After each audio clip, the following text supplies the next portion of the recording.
வாசிங்க. அவருடைய பாதங்கள் இருந்தது, அவருடைய சத்தம் பெரும் வெள்ளத்தை போல இருந்ததான். இன்னைக்கு சத்தத்தை நம்ம அடக்கிக் கொள்ளுகிறோம், சத்தம் போட்டு ஜெபிக்க பயப்படுகிறோம், சத்தம் போட்டு சோத்திரம் பண்ண பயப்படுகிறோம்,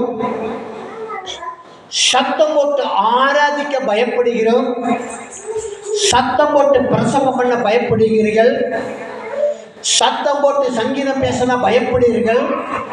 ஆனா அவருடைய சத்தம் எப்படி இருந்துச்சா? பயங்கரமா இருந்துச்சான்.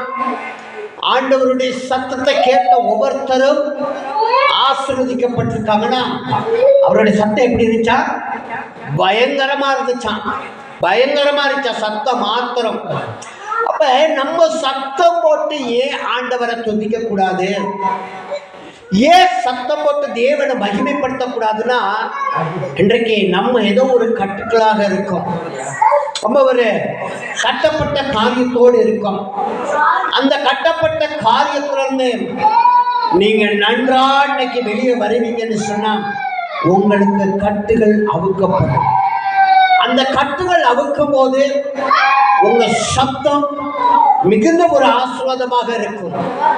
கட்டுகள் அறுக்காத வரைக்கும் உங்களுடைய சத்தமா இருக்கட்டும், உங்களுடைய சோத்திரமா இருக்கட்டும், உங்களுடைய ஜெப வாழ்க்கையா இருக்கட்டும், எல்லாம் பிந்துனதா காணப்படும்.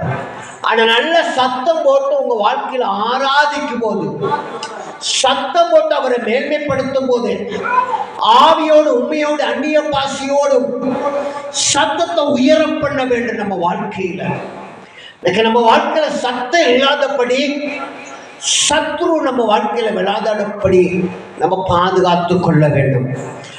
சத்தம் போடும் போது ஒரு மன மகிழ்ச்சி வர்றதை பார்க்கிறேன், நம்மளுக்குள்ளாக ஒரு மன மகிழ்ச்சி வர்றதை பார்க்கிறேன்.